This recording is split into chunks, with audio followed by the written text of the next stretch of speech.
So I'm going to try to keep to this side of the screen because I have some images I'll be inserting here. This isn't a video that I thought I would be making because I'm really not into publicly sharing my political beliefs unless it's usually in my Instagram story. So this might be a bit of a lengthy video for me to try to process thoughts into coherent sentences. Yeah, so let's get started. So, what happened to George Floyd is unacceptable, and it's tragic that it happened, but that doesn't mean that all cops are bad, and that doesn't mean that all black people are criminals. So, I'd also like to just really quickly address what Donald Trump tweeted, something about the word thug, and people automatically started calling him racist because he said the word thug. But here's a reality check. If you hear someone say the word thug or criminal and you automatically assume that they're talking about black people, I hate to break it to you, but you're the racist one. Thugs and criminals come in all colors, so maybe think before you speak next time. So this video is not in support of the movement. I don't support the movement. This video is not in support of cops. I do support cops, but I support good cops who aren't murderers. This cop is more of pointing out like blatant hypocrisy of the movement and the people behind it, and also the more conspiracy-like side to what happened with George Floyd. So I want to ask, was it planned? I don't think necessarily his death was planned, but I do think that George Floyd getting arrested was planned for whatever it may be, attention or whatever. If you pay really close attention to consistency in the media, last year, right before, well, not last year, last election cycle, when President Trump got voted in, the Black Lives Movement exploded. And it's doing it again right now, right before we have the 2020 election. So that's something to pay attention to. And I'll get a little bit more into why I personally think it was planned.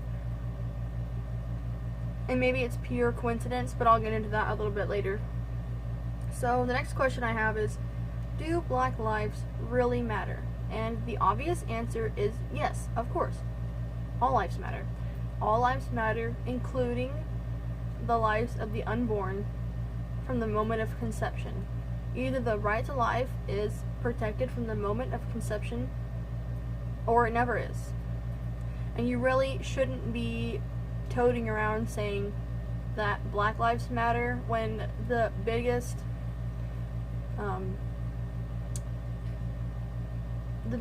part, the biggest proportion, I guess you could say, of Planned Parenthood abortion victims are unborn black babies. So do Black Lives Matter or not? On Memorial Day weekend, 50 people were shot, and I think almost all of them died in Chicago, predominantly black. But that's not being talked about. Do Black Lives Matter or not? The next day, 23 people were shot, including a 5-year-old girl, for doing nothing more than playing in her yard. But we're not talking about that, because a black man shot her. Do Black Lives Matter or not? So I have some statistics I'd like to bring up. The interracial violent crime incidents in 2018, which I'll try to put it here. I kind of take up a lot of the screen because I'm really close to the camera, so I'm sorry. But you can find these. So the source is the Bureau of Justice Statistics National Victimization Survey 2018, table number 14. And black on white crimes was 547,948 deaths, and white on black was 59,778. There's other ones too, but considering that they're really and then Black on Hispanic was 112,365. I'm gonna go to my Instagram really quick. I'll be right back. Okay, I had to find the statistic before I could read it, and you can find it on Statista.com, and it is number of people shot to death by the police in the United States from 2017 to 2020 by race. So in 2017, 457 people were shot and killed by police. Black people was 223, Hispanic was 179, other was 44, and unknown was 84. In 2018, 399 people, white people, were killed by police, and 209 people, black people, were killed by police. In 2019, 370 white people were killed by police, and only 235 black people were killed by police. In 2020, so this is like the ongoing count, this year's not over yet obviously, 42 white people have been killed by police, and only 31 black people have been killed by police. And that's just general. It doesn't take into account anything like armed, unarmed, resisting arrest. That's just general count. Okay, so why don't all police brutality deaths get equal coverage? It's simple, really, if you're not being a butthead about it and ignorant and arrogant. Honestly, don't be afraid of being ignorant, because all being ignorant does is grant you the key to education. I wanted you guys to watch this video, and it's video footage from a body cam of a white man being kneeled on by police and dying. No riots, anything like that. And people really had the audacity to say that it's incomparable because the cop doesn't have his knee on the guy's neck. No. Murder is murder, regardless. There should be equal riots and protests, or, in my opinion, there should be none. He was scrumming a little too much. You alright, bud? You gonna be alright? Is he acknowledging anymore? He's moving. Oh, I thought he nodded yes to your question. Tony. Tony. He's breathing. Tony. I'll make sure you're still breathing. Yeah. His nose is buried in there. I think he's breathing. He's snorted. Tony. It's alcohol. What the fuck? Is he asleep? He's asleep. Snoring, that's what it was. Yeah, he's asleep. Tony. Tony! Hey, back to school. Wake up.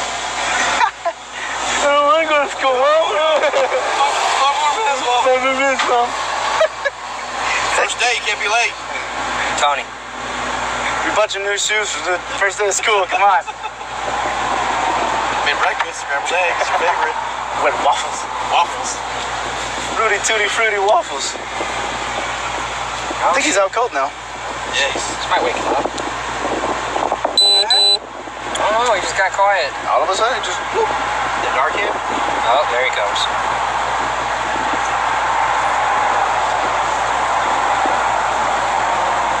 Sound like he was snoring. Him.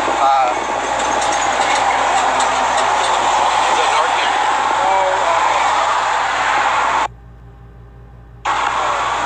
Oh, the Green Oaks cocktail, like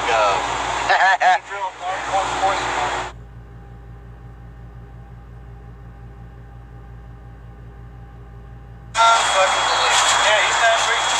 He's not breathing? Nope. Oh, shit. Fire. Oh. Nah, he ain't breathing, bro. We all put on some gloves when he's chest compressions. Oh, fuck. He ain't breathing. So he was fighting and then just gave up. Hey, Like this. I've got his mom on the phone, and she knows all this stuff. He's dead. He's what? He's dead. Well,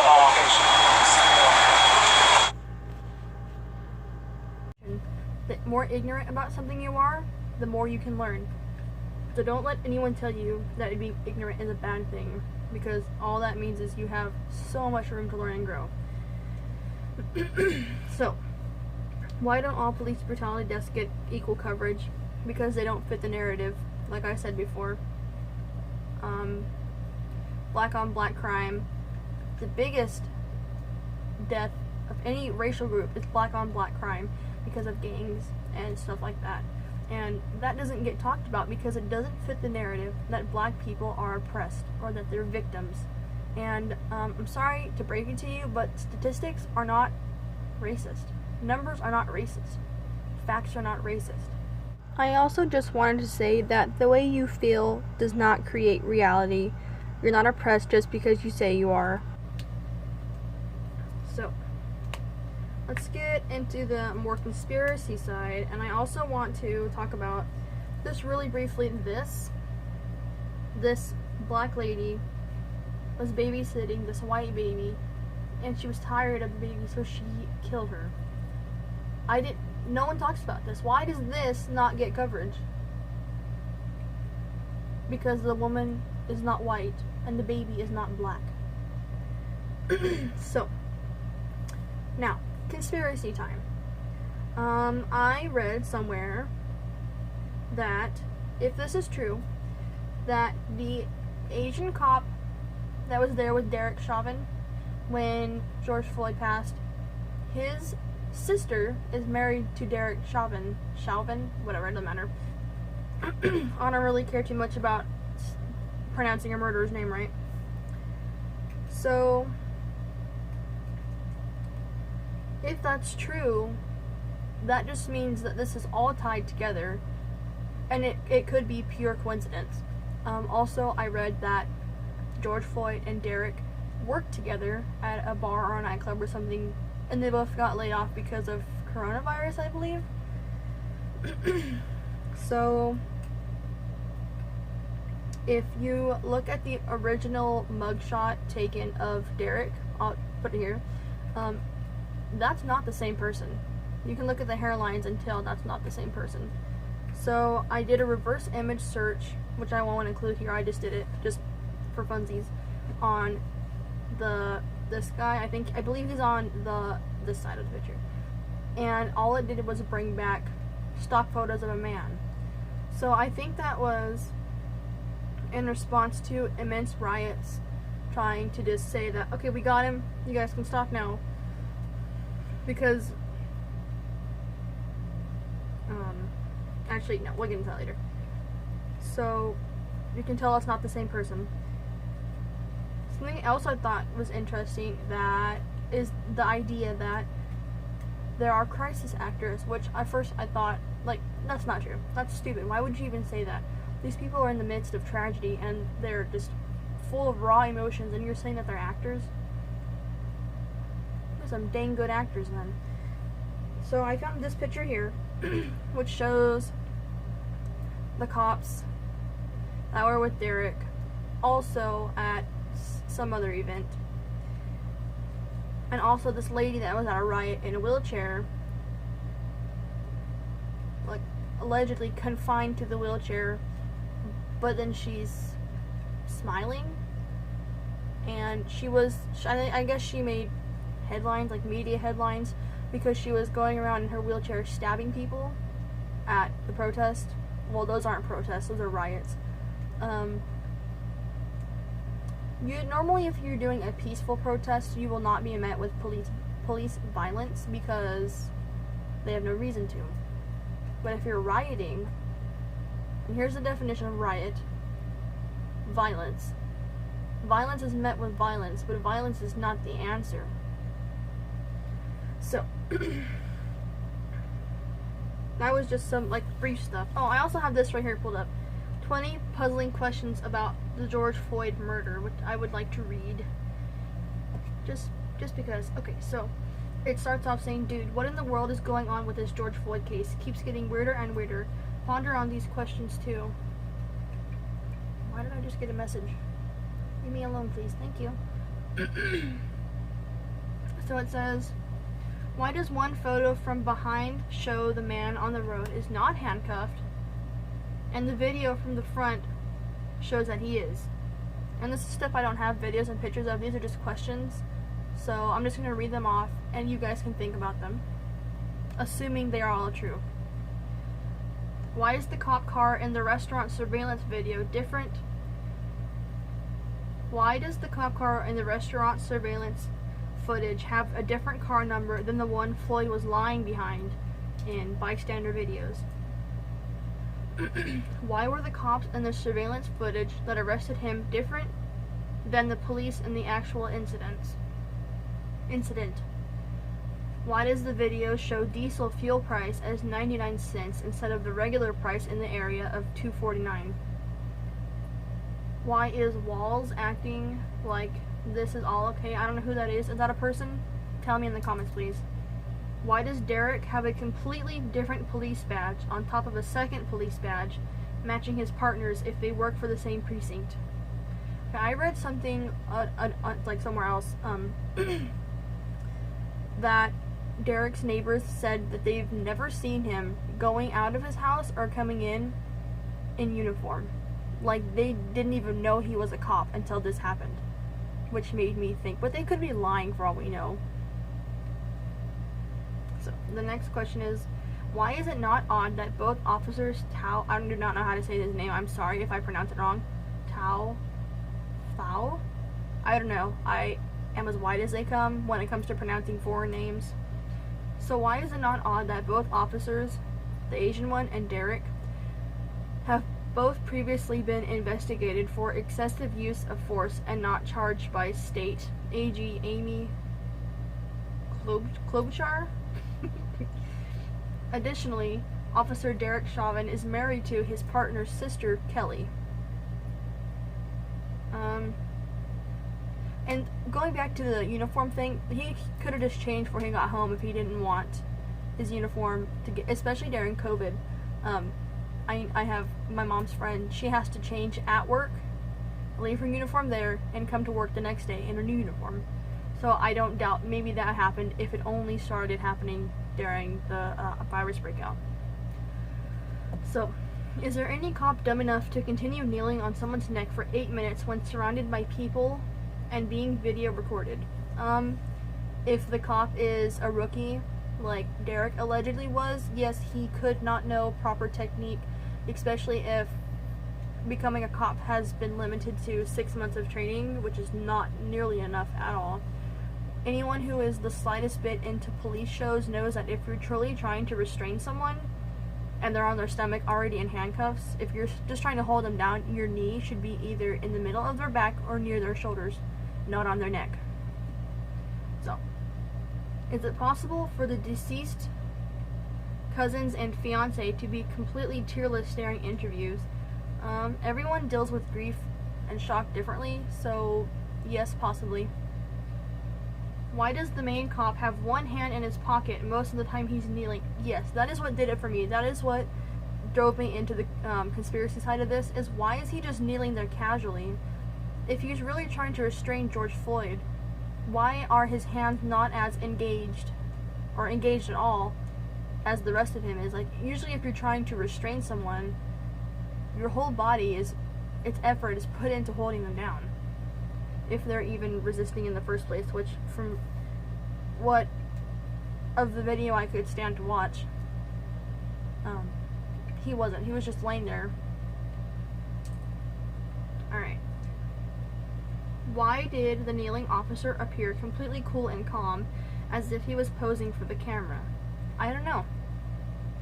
Some people put on a show for a camera. Maybe he's one of them. I don't know.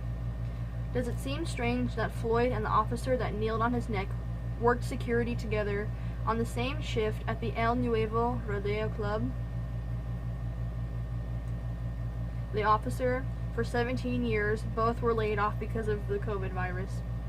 Why do the neighbors of this officer say they didn't know he was a cop and never saw him in uniform? That's a great question, honestly. I don't know. Why has the same attorney been hired as with all the other big supposed police killings of blacks? Attorney Benjamin Crump. That's a funny name. Benjamin Crump, that's a funny name. The same attorney that worked on previous cases that resulted in buses bringing in rioters from outside the city. Good question. That's suspicious. I also saw a post that said, how did everyone get a black shirt around the same time that said I can't breathe, almost as if it was planned? Why does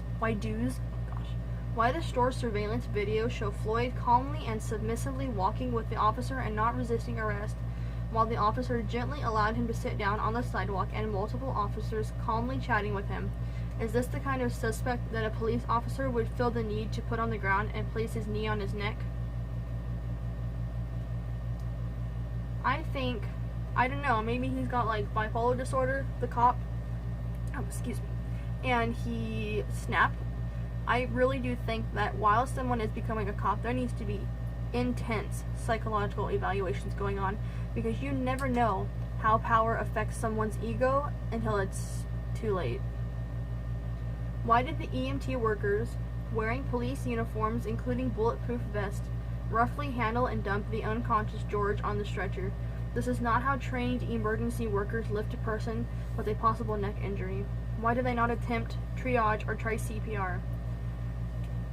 Okay, my dad told me he saw that when the ambulance pulled up, it wasn't even a real ambulance.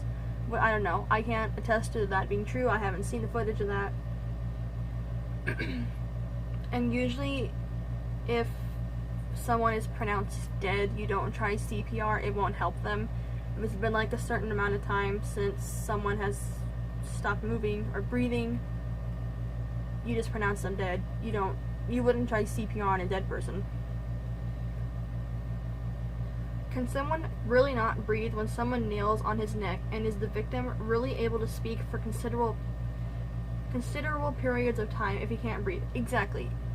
In case you haven't noticed, you exhale when you breathe, which is why when you talk for so long and your word cuts off in the middle is because you need to breathe. You exhale when you breathe, so if you can't breathe but you can talk, a little suspicious. And the way I've seen pictures of Derek kneeling on his neck, it doesn't even look like he's actually forcibly holding him down. He's just casually with his knee on his neck. It's all suspicious to me. I could be completely wrong. This is just speculation. So, post-killing, let's see, do I have? Okay. Why is a white man that looks like an undercover St. Paul cop in black and a riot gear mask, carrying a black umbrella, walking around, breaking windows and others dressed similarly, starting fires and instigating a riot? Is this not reminiscent of Umbrella Man during the JFK shooting? Why were almost, I don't know, I wasn't alive then. So, next question. Why were almost all the rioters leading the destruction of the neighborhood at the beginning of the riots white and not from Minneapolis and a black neighborhood after a police officer killed a black man? Well, Minneapolis actually happens to be 63% white, so that's probably why, but it's convenient to me. It just seems that such a large amount of people was there immediately. Like, how do you know, unless you were there watching, and I know that words spread like wildfire, but unless you were there watching, there is no way news spread across the nation that quickly that this man was murdered. Why did the chief of police make it a point that those inciting the riots and arsonists were not from Minnesota?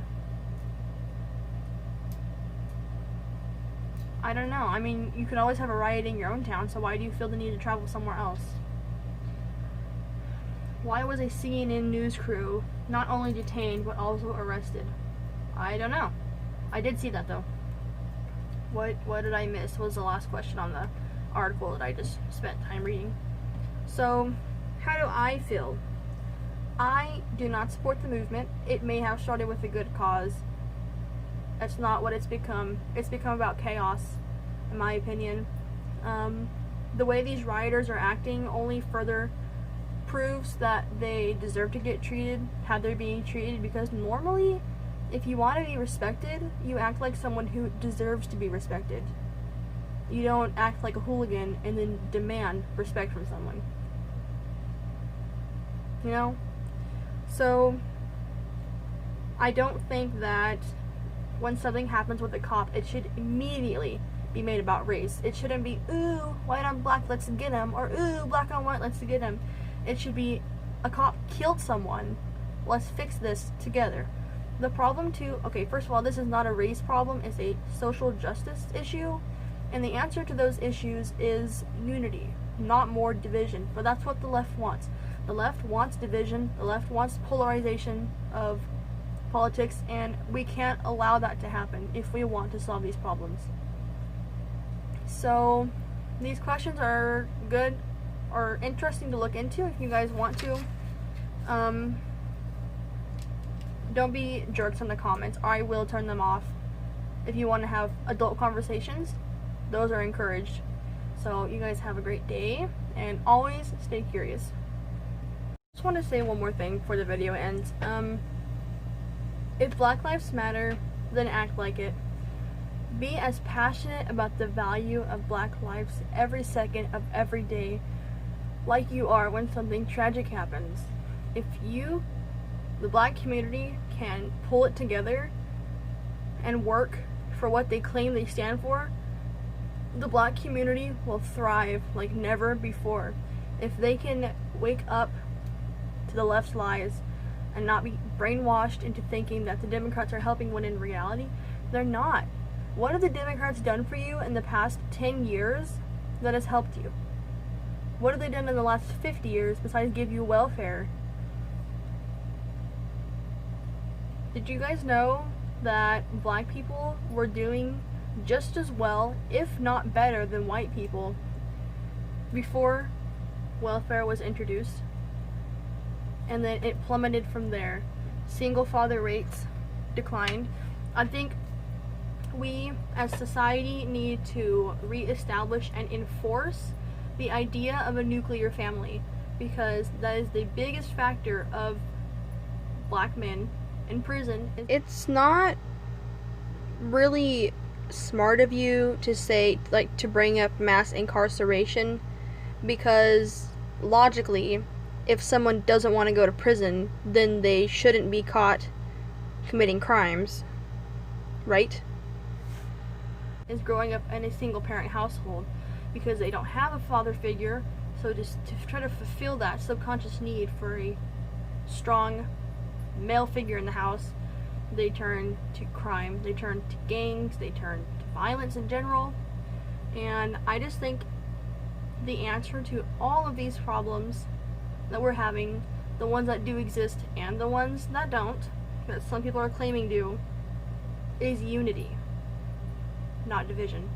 Whatever happened to united we stand, divided we fall? That has never once not been true. A few radical white people doesn't mean that we're all out to get you. It doesn't. I'm sorry to break it to you, but you're not oppressed in America if you're Black. Black people are the most privileged Black people on planet Earth. You are your ancestors' dream. You have every freedom and right that they fought so hard for, yet you're acting like you don't. I don't think there's a Black person alive today in America that was ever a slave, so quit acting like you were.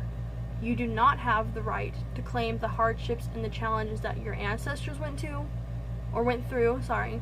that you've never met. Like, I don't try to claim the success of one of my ancestors that might have owned a slave, because for one, I've never met them, and I hope that I never do, which I won't because they're dead. And I'm not part of that. I wasn't alive then. And you want to know something that's ironic? Who ended slavery? A white Republican man. Who gave Black people the right to vote? White Republican men. It's not. I know some people say, well, of course they gave it to us. They were the only ones who could vote. that's true, but the alternative is they didn't give it to you at all. So you could be grateful and we could work together to solve the problems. Again, the answer is unity, not division. But if you want to continue feeling like you're oppressed, you do that. You're not, but you can do whatever you want to. You're in America, after all. The greatest, most prosperous nation on planet Earth. It is no longer the white man's fault that you are not thriving. And you should think about that. I would suggest to follow on Instagram Amir Odom. He is amazing. He's so smart. Candace Owens, she's great. I didn't really like her for the longest time, but I'm glad that I followed her again. The Hodge twins, they're really smart. Really, just any conservative, if you're even curious about the right side of politics, don't be afraid to explore. Like, you don't have to tell anyone you're curious. Do your own research and you will learn so much. Plus, if you do your own research, you have the benefit of no one influencing your opinion until you feel that you've absorbed enough to where you can form your own opinion. So, yes, Black Lives Matter. No, I don't support the movement, and I probably honestly never will until it gets it together and stops acting like chaos. People don't care about facts nowadays, they care about chaos. If they can play the victim, they will, and it gets on my nerves so badly when I am told that I have privilege and that black people are still oppressed. It's no one's fault that you are not thriving but your own. And if someone is legitimately using your race against you, show me and I will fight with you for what you rightfully deserve. But if they're not, stop saying that they are. You know, you can do it. You can do anything you want to in America if you have the determination to do it. No one is holding you back but yourself, and you can do it. I know you can. Okay, now, I'll see you next time for reals, and still stay curious.